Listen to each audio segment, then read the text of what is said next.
Ráno mě budí cizí stín, na strop si kreslí křivý film.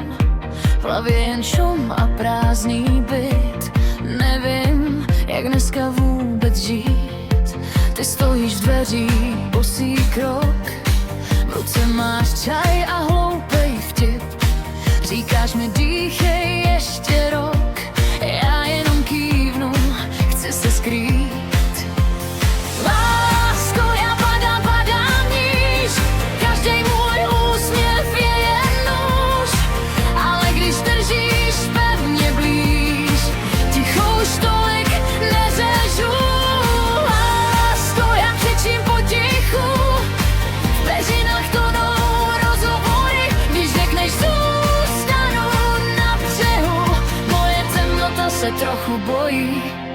V šuplíku starý zprávy spí, slova jak sirky, co už nejiskří. Z okna jen šedý parapet, mám strach, že zítra budu stejná hned.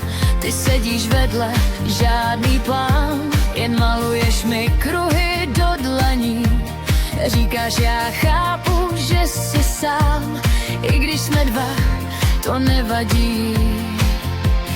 Lásko, já padám níž, každý můj úsměv je jeden nůž, ale když držíš pevně blíž, ticho už tolik neřežu.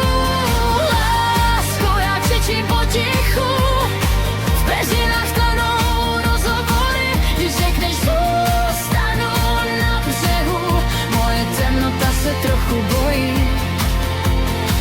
Kolikrát ještě spadnu na dno, než uvěřím, že smím se smát. Můžeš mě držet, když se lámu, když se ti rozpadám náruč, kus po kusu zas. Říkáš, já nejsem tvoje záchrana, jen budu sedět, dokud bouře přejde. Když budeš chtít, tak držím s tebou tíhu, když nebudeš, tak tady stejně zůstanu.